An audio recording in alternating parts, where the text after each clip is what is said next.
a special presentation of HBO Sports.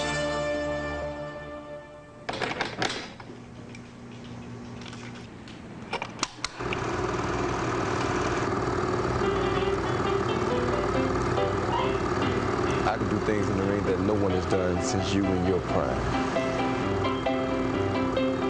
Walk him down, get him schooled in. Look at that. Shake him, son. Shake him, son. Shake him, son. Look at that. Oh, my goodness. Look at the hook. Look at the hook. Pop inside the old big old ball here. Come here. Can't nobody do it like I do it. You know what I'm saying? Here I am against Lenny Pazienza. 3 whole minutes of 4 rounds. Didn't get touched. This doesn't happen in professional boxing. But it has happened once. And who did? The man. Went and played a full basketball game, left right at about 2 minutes left in the game. That night, went to the arena, fought 11 rounds, severe lacerations. The referee had to stop after 11 rounds. If they came for blood, they're getting their money's worth. All in one day. Brian Brenner caught him with a good body shot, sending him back into the ropes. Now watch these 5 punches send him brutalizingly to the canvas. Boom, boom, boom, boom. Get him out of here. And now for my next opponent, Montel Griffin can expect the worst come the night of March the 21st. I've been playing with my old bag of tricks, and Confucius says that Montel won't see 6.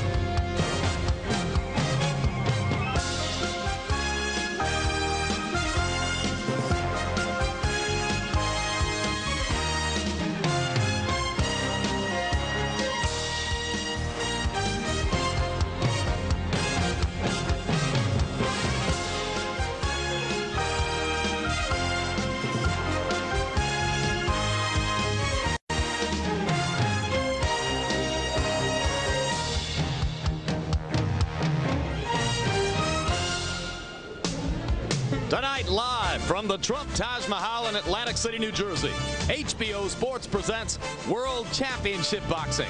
The night begins with the pro debut of 1996 Olympic gold medalist David Reid taking on an undefeated opponent named Sam Calderon. And then in our main event, light heavyweight champion Roy Jones Jr. defends his title against one of his toughest opponents to date, Montel Griffin.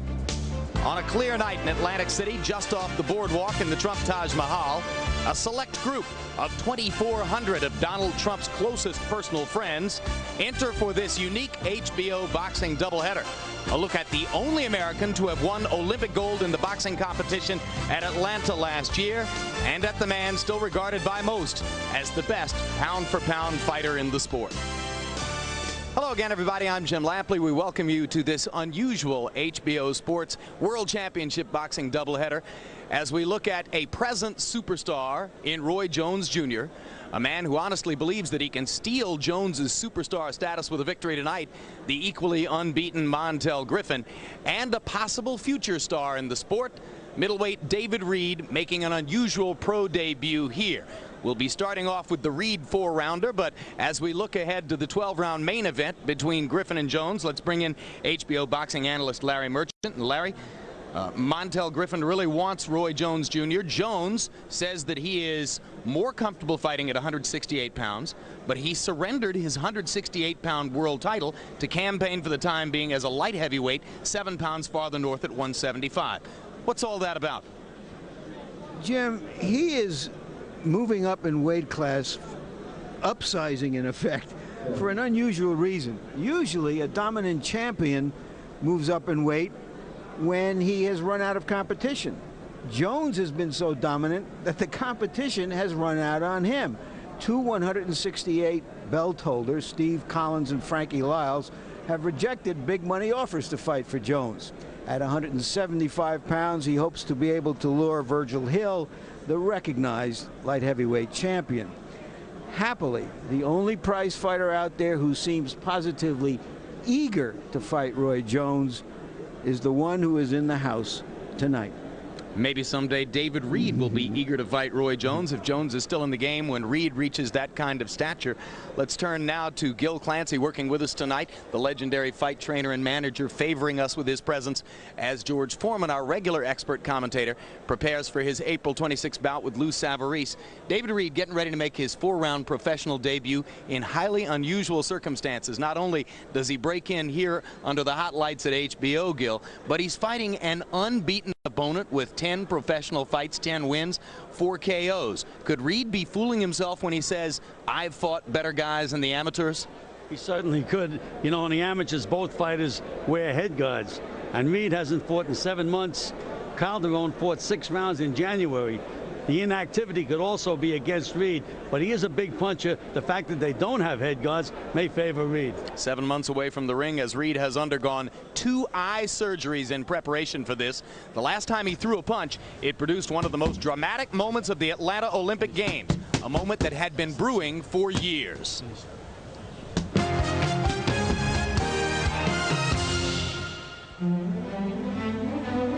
For the skinny kid from Philadelphia, the journey to Olympic gold in Atlanta began when he was 11 years old.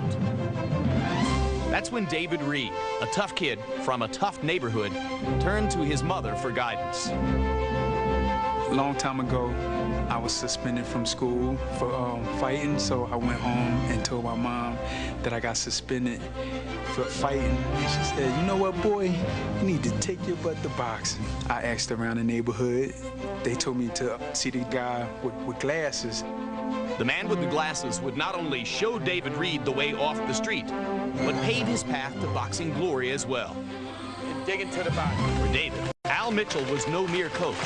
He was much more. It was always Dave and me. You see Dave, you see me. You see me, you see Dave. He's a father figure to me. Sometimes he seems more than that. Dave is a piece of heart of me. You know, my heart is right there with Dave. Al is right here, right where my heart at. Without the help of Al Mitchell, I probably wouldn't be here. I remember the time he set him in my house, and I told him, you know what, kid? You're gonna be good. You're gonna be the 1996 Olympic gold medalist.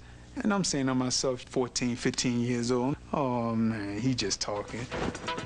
After a spectacular amateur career, Reid proved Mitchell a prophet. In July, David found himself at the Olympics, fighting for gold. And the man in his corner, his surrogate father, Al Mitchell. First round, we just tumbling. Very well on the inside there against Reid. So I said, hey, we in a good spot. He only 2 points down. And we going with past history. He's going to shoot out the second round. Everything went wrong. I was in there taunting with him. I guess that would like really fire him up. He just picked up the pace, and I'm like, oh man, what did I do? Again, Duverhell effective. It seemed like the second round went 5 hours. That's how long it seemed to me. Good left from Duverhell. You know, I'm down by 10 points. The assistant coach, Patrick Burns, he said, you know what, boy? The fight ain't over yet. That's when I looked up at him.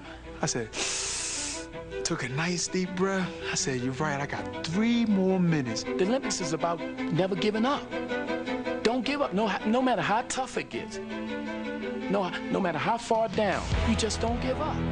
And that's what Dave did. Al Mitchell told Reid, forget about boxing. In effect, he needs a stoppage. Coach Al, he told me to throw my right hand right over his left. You can meet him with that overhand right because he's a sucker for overhand right. So I was saying to myself, please throw that left hand one more time. Please throw it one more time. And when he threw that left hand, it was all over. You have to throw the overhand right in the mouth. There it is. Duverhell is hurt. David Reid connecting. It's all over. It's all over. David Reid has stopped Alfredo Duverhell. Trailing badly, down 15 to 5 in the 3rd round.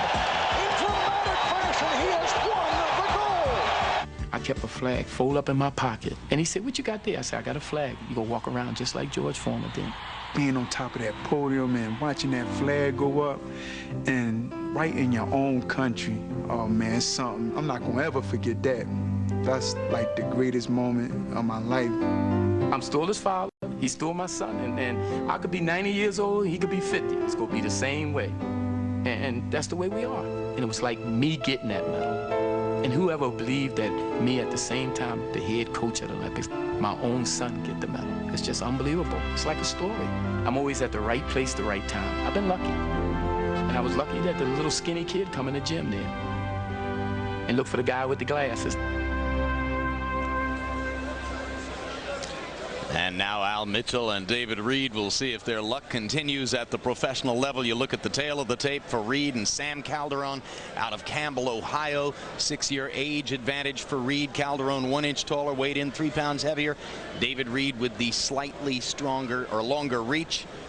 All in all, not much to separate the two fighters here on the tail of the tape, aside from those 6 years, and Calderon with the greater ring experience as a professional. Rules of the bout with Harold Letterman. The David Reid-Sam Calderon fight is scheduled for 4 rounds. The standing 8 count is in effect. There is no 3 knockdown rule. Only the referee can stop the fight, and you cannot be saved by the bell in any round, including the 4th and final round. Jim. All right, Harold. Strains of Junior Walker and the All-Stars ringing through the arena now as Sam Calderon makes his way in. I guess he sees himself as a throwback to 1966. Sam Calderon, whose combined opponent record amounts to 27 wins, 54 losses, and 4 draws. He is 10-0, but as that graphic indicates, not against quality opposition. Only 2 of the 10 opponents had winning records at the time at which Calderon fought them. This guy is a former walk-on football player at Ohio State who took a look at the players he was going against in Buckeye Land and transferred to Northeastern, where he actually played a couple of years. And there, one more time, is a graphic look at the record for David Reid's first professional opponent. But for a fighter of his record, it's not unusual for the opponents to have that sort of cumulative record. He's getting $4,000 for this fight, about a 50th of what David Reid is getting, but it's 5 times more than he's ever made before. And he's very happy about it. He considers it an opportunity. If he wins this one, he's on his way. And what if he were to win the fight and upend David Reid in Reid's pro debut? Well, here's a look at 4 great fighters who lost their professional debuts, all of them Hall of Fame fighters, and most recently Alexis Arguello in 1968. That was 29 years ago. The norm in recent years, Gil, is that you get your man several wins to start off and don't make any doubt about it. Well, especially when you've invested a lot of money, as they have in David Reid. They certainly should have scouted Calderon very, very carefully for this fight. They scouted him so carefully that they thought he was white. Some people think that knockout punch that changed David Reid's life in Atlanta might have also affected the promoters who gave him all of the money, because they're going to have to hit an oil field to get it back. Well, you know, especially in that fight, I mean, he wasn't exactly sparkling. It was a one-punch thing. And right, and Calderon says all he showed me was that he can be outboxed. Well, again, he was in with a very clever southpaw in Duverhel. But it's a fabulous story, one that only can happen in boxing, where one swing changes your life. Indeed, the man that Reid beat at the Atlanta Olympics, Alfredo Duverhel, was regarded by many there as not only the best fighter on the Cuban team, but a likely winner of the award as outstanding boxer in the Olympic Games, right up until the moment when Reid flattened him with that right hand. Al Mitchell, surrogate father and trainer, right there behind Reid. Got the contacts in tonight. And now let's go up to ring announcer Mark Barrow for the pre.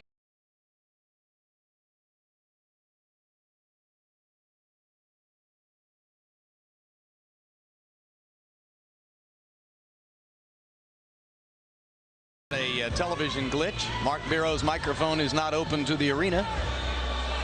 And now he will ask for a spare. Let's see what happens this time. Ladies and gentlemen.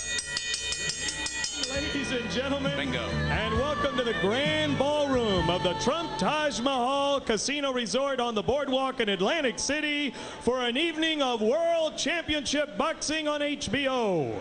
Under the promotion of Square Ring Incorporated in association with Gell Promotions and Budweiser, this Bud's for you. Your matchmakers are Good Guy Jim Waldrop and Eric Botcher. Tonight's bouts are under the auspices of the New Jersey State Athletic Control Board, the Commissioner Larry Hazard, Deputy Commissioner John Krecko. This is your first bout of the evening. It is scheduled for 4 rounds, junior middleweights. Ring officials assigned by the New Jersey State Athletic Control Board. Your judges at ringside from Washington, D.C., Calvin Claxton. From West Orange, New Jersey, Al DeVito. And from Little Egg Harbor, New Jersey, John Riley. Your referee for this event from Newark, New Jersey, Earl Brown. Introducing now the principals first. In the blue corner to my right, wearing the black trunks, red trim, white accessories. He weighs in at 157 pounds. He is undefeated in 10 professional bouts. He has 4 wins by way of knockout. He hails from Campbell, Ohio. Here is Sam Calderon. Calderon. His opponent in the red corner, wearing the gold trunks, black trim, weighing 154 pounds. He is making his professional debut and boxes out of North Philadelphia, Pennsylvania, the United States' only boxing gold medal winner in the 1996 Olympics. America presents David Reid.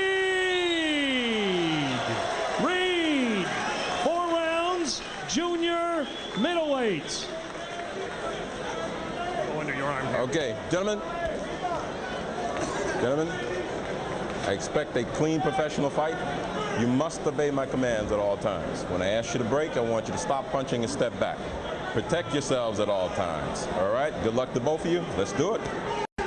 Reid's professional debut was delayed because he needed 2 operations on his left eye. Now all of the eyes of boxing are on him. Is he a real championship prospect? And you know, Larry, I noticed that Calderon is very, very nervous waiting for this opening bell. He may be very stiff and very tight. If he gets nailed while he's in that condition, it's going to be over quickly. So you think Calderon is the more nervous of the two, Gil? Absolutely, no question about it. Bigger moment for him than for Reid, in the sense that Reid has had national television exposure before in his amateur career. Calderon said quite candidly, I never dreamed in my life I would appear on HBO.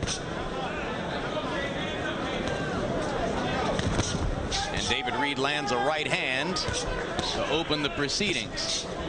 Reid reaching and going to the body with the right hand there. Jim, I was impressed by the fact that Calderon, even though he got nailed a little bit with that right hand, fired the right hand of his own right back.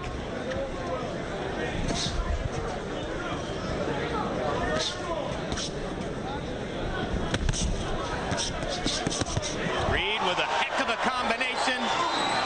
Calderon knocked down for the first time in his pro or amateur career. And David Reid has a little something to make him feel positive in the first minute of his first professional fight. And it was a left hook, not that right hand. Right. He put his punches together beautifully. And now Reid goes out throwing just a little bit recklessly as he hopes to finish Calderon. And Calderon getting a couple chances to fire back, but continuing to wobble as David Reid looks for the opening. But he's firing back. Give him credit. Certainly is firing back. He may be out punched, out powered, but the guy is in there and he's trying his best. Give him credit right now. Reid right hand by Calderon. Reid very close to his hometown of Philadelphia. His mother, his 4 sisters, many friends, and extended family members in the crowd. So he would dearly love to be able to score a first-round knockout for them, but may have been a tiny bit too anxious in the moments following the knockdown. Well, you know, and Reid said he was anxious to fight without the head guard. Said he never liked the head guards in the amateurs, and I guess that made him feel pretty good when that left hook knocked Calderon down. He probably hit amateur guys with that same left hook with the head guard on, and nothing happened, or not too much. Come on, don't hold it. Both fighters allowing their technique to deteriorate just a little bit as the action gets hot. Here in the final 2 minutes of round 1, David Reid scoring a knockdown 50 seconds into his pro debut. How do you like his left hand, Gil? Jab and hook. Well, he's fighting with a lot of confidence now, Reid, and he's talking to his opponent. Got his hands down. Dropped that left hand. Again, Calderon fires that right hand back every time he gets nailed. So Reid had better be a little careful. He's got that left hand down around his knee. Reid likes to feint with the left and fire the straight right hand. Now he's working behind the jab a little bit. And Calderon showing Reid more respect at the moment than he did at the beginning of the round. But now he finishes with a flurry as round 1 comes to a close. Sit down, take a deep breath. Okay, what did we say? We're going to stay behind the jab, and where we going to go at? To the body. Did you went to the body? Okay, do it this round, okay? And you're a little too far away, okay? You're concentrating on knocking him out. Forget about that. Stay behind the jab and take a half a step behind the jab. Work to the body, okay? Then... Keep that chin down and hands up. Hold your Bishop. Sammy, straight down the middle, hit this kid right on the jaw. I'm trying. Okay, don't listen. Relax. Here's the knockdown. You see he misses the right hand. He's made Calderon conscious of the right hand and comes up with a short left hook. He said before the fight he wanted to prove that he's more than a one-punch fighter, and he showed us the other punches in that round. And Larry, you know, that left hook looked like it was almost with an open glove. Must have a lot of power. There's a tremendous opportunity for Calderon if he can keep his wits about him, because David Reid threw 92 punches in round 1, and Gil Clancy, as our viewers can easily see, he throws all those punches with his chin sticking straight out and up in the air. So he's leaving a target there for Calderon if Calderon can effectively counter. And so far, Calderon is firing that right hand. He has landed a couple of punches, but Calderon really isn't a big puncher. Reid has a big advantage in the power department. You know, one of the things that Oscar De La Hoya had to learn when he came out of the Olympics was to respect his professional opponents, and that's when he started, after 6 or 7 fights, to be a little bit more resourceful. Now Calderon bedeviling Reid just a little bit as he backs the young star up. Reid wearing gold trunks, signifying his Olympic gold medal and all the gold he's already put in the bank for signing his professional contract. And you know, you have to give the people that are managing Reid credit for having so much confidence in him, because he's in with a pretty tough guy. This is no real 4-round ordinary guy. Well, they said they were looking for a guy against whom it would be like a 55%, 45% fight. They honestly said that they were looking for a guy that David Reid would have a slight edge over, but for a fight in which he would also have to feel the pressure because he might have a chance to lose. Interesting choice. I would say an amazing choice given how much money they invested in him. And so would I.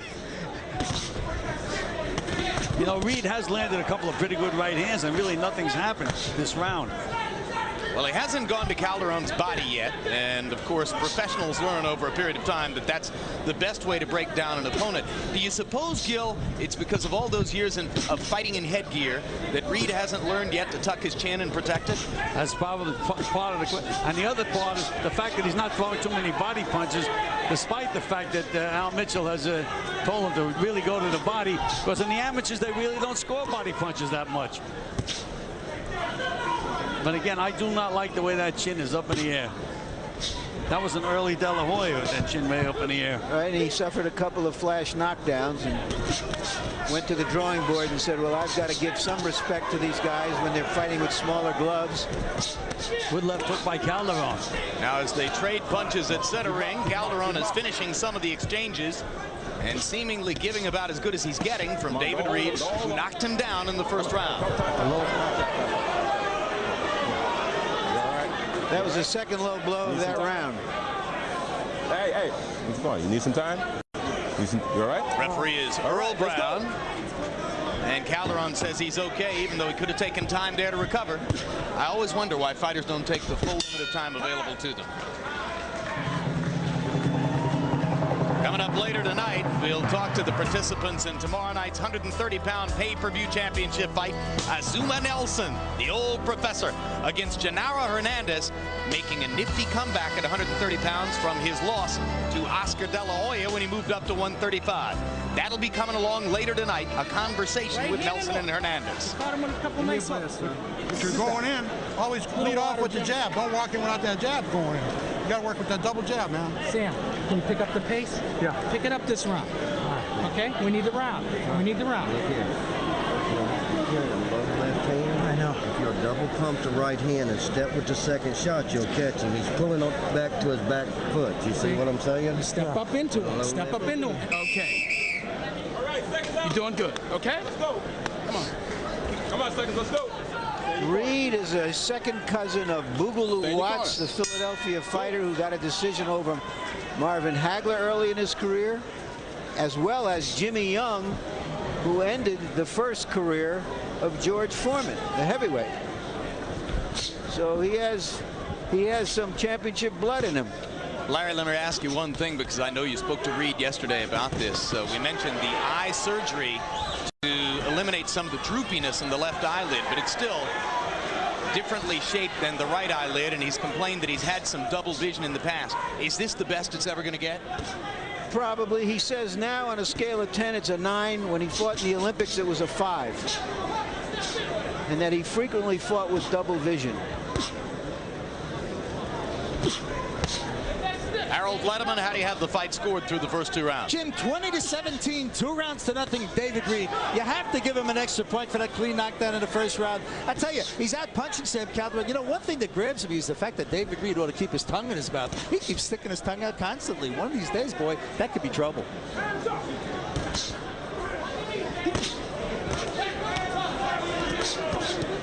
Calderon doing damage inside with the right hand to the body and the left hand to the chin. Reid standing and allowing Calderon to punch away at him. Now Reid launches his own attack. A little bit of the doubled up Roy Jones left hook. Hard right hand by Calderon, and Reid comes back with a right hand uppercut. But Sam Calderon has launched some scoring blows here in round number 3. No question about it. And again, Reid hasn't been in a real 4-round fight ever. 3-round limit in the amateurs. Reid showing good hand speed.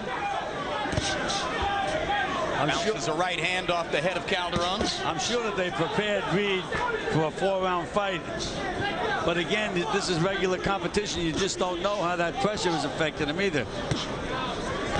Reid says that in training in the amateurs, his coach Al Mitchell would often get him to go 12 rounds in sparring, but he also confesses 12 rounds of sparring now against professional sparring partners would be an entirely different prospect. Well, one thing, I never believed in having my fighters spar too many rounds in the gymnasium.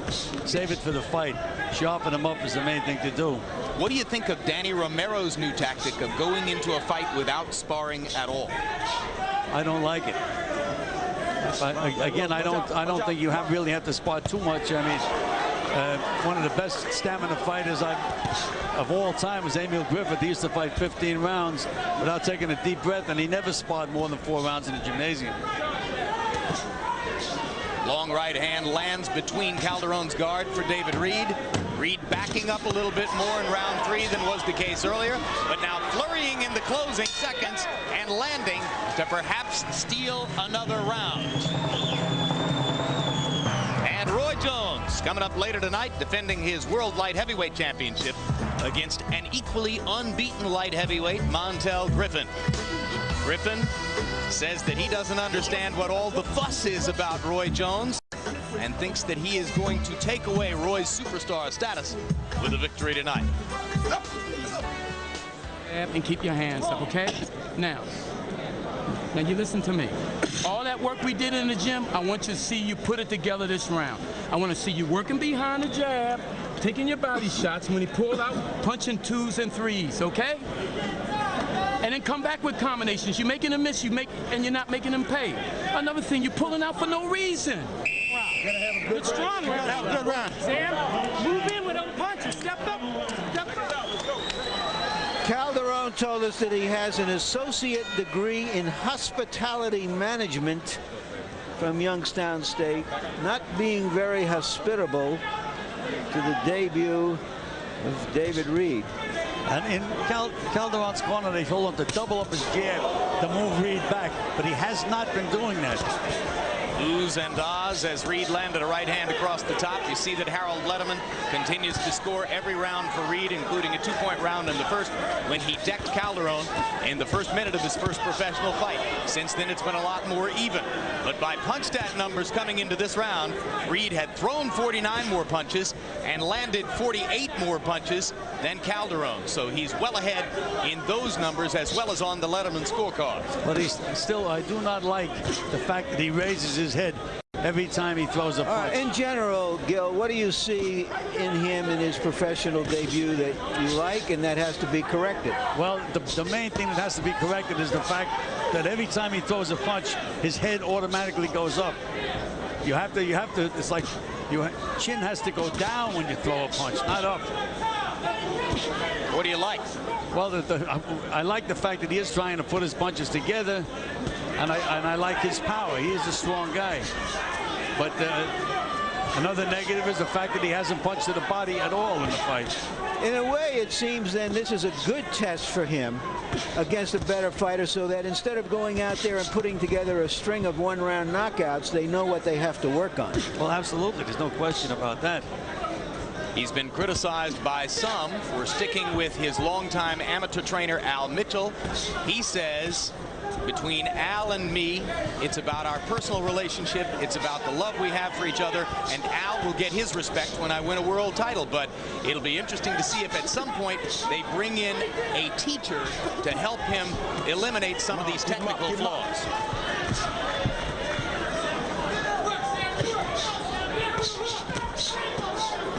Calderon backing Reid up now. Final minute of the fight. David Reid fighting in a 4th round for the first time in his boxing life. Nailing Calderon with some pretty solid punches now, and they're quick. Reid had over 150 amateur fights, so he's not without experience. Small balance glitch there as he hobbles backward just a tiny bit. And again, now he's throwing 1-2s. And he's hanging out there when he throws that right hand lead. You have to hook behind the right hand every time you throw it. Even you don't want to telegraph the right uppercut the way he's doing it right now either. That's another. Well, I'm sure that Al Mitchell will get a tape of this fight and go over all these things with David Reid. He's also landed some pretty good shots on Calderon and hasn't budged him. So he's finding out that the pro game is the pro game. No question about it. Both fighters raised their arms at the end of round number 4. Hard to imagine that Calderon would get a decision, but certainly he gave David Reid a memorable test in his first fight as a professional. Well, he brought out, again, as Larry pointed out, he brought out the things that Reid is going to have to work on. There's no question he was making some glaring errors in that fight.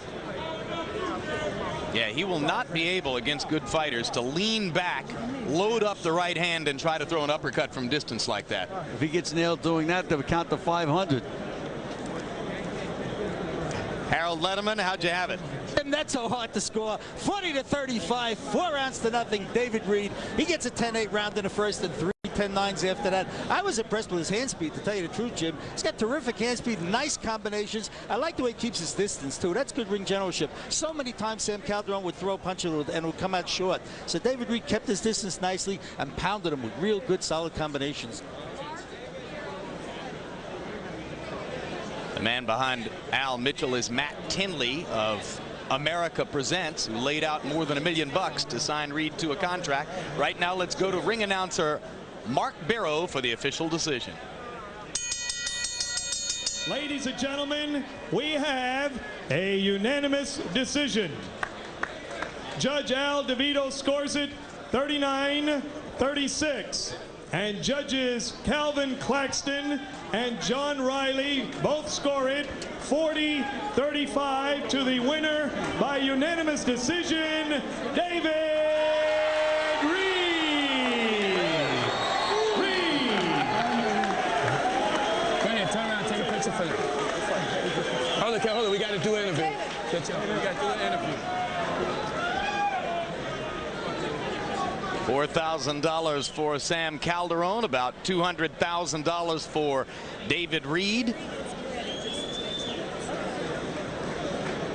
Final punch stat numbers for Reid against Calderon, and you'll see that David Reid threw 84 more punches than Calderon, landed 53 more punches, landed at a higher percentage, and that's why he got the lopsided unanimous decision. Let's go to Larry Merchant in the ring. All right, thank you very much, Jim. David, congratulations. What are your thoughts about your first professional fight? First of all, I would like to say all praise is due to Allah, all the people back at home in Philly and family, all the people in Marquette, Michigan, Bad Boys, and the 3D boxing gym in Colorado Springs. I felt good. You know, I felt quicker than my opponent. Felt a whole lot faster. He just kept coming, you know. At first I was trying to go for the knockout, but I went back to the corner. My coach, Al Mitchell, he told me not to go for the knockout, just go for the score. Did the knockdown early in the first round change things for you? Did you get a little bit over ambitious at that point, do you feel? Well, yeah, because I saw that he was hurt. See, I threw the left hook and right hand, and when I saw him fell, I thought he was hurt. So, you know, I knew he was kind of a game guy. You know, he had 10 fights. Were you disappointed at all that you landed some very good, clean shots and he just kept coming? Oh, yeah, because, I mean, you know, I'm a hard puncher, but, hey, he just kept coming, so I didn't go for the knockout. I want to be like an old veteran. Do you feel that having fought somebody with his experience, which is very unusual for a fighter in his first professional fight, showed you some things and showed your handler some things that you now have to work on?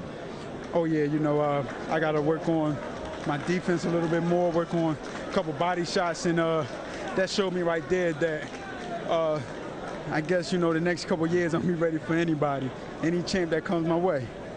Thank you very much, David Reid. Back to you, Jim and Gil. And a victory shot of David Reid. Gil Clancy, do you think that they will scale down their estimation as to what kind of opponents he should be going against in the next few fights, or is it safe to keep putting him in against undefeated fighters like Calderon? Doesn't have to be an undefeated fighter, but I really don't think they will scale down the opponents. I think what they'll try to do is point out the mistakes to Reid and try to correct them before the next fight. A moment now before we turn our attention to the next fight for you to offer your thoughts and memories about one of the great middleweights of all time who died just within the past couple of days, the great Tony Zale. Well, Tony Zale was probably the best body puncher that's ever been in boxing. Fighters used to finish a fight with Tony Zale, they come back and they'd say it felt like he was sticking hot iron into my stomach. That's how hard those punches were. He was a very, very rough, tough guy, had those great fights with Graziano, and he was just a great, great middleweight champion. Larry Merchant joins us now. Your memories of Tony Zale, Larry? Well, I didn't see Tony Zale fight. He was a little before me, but he held the title for 7 or 8 years, somewhat because he was in the Navy during World War II. But it's interesting that he had his most memorable fights almost at the end of his career in his mid-30s.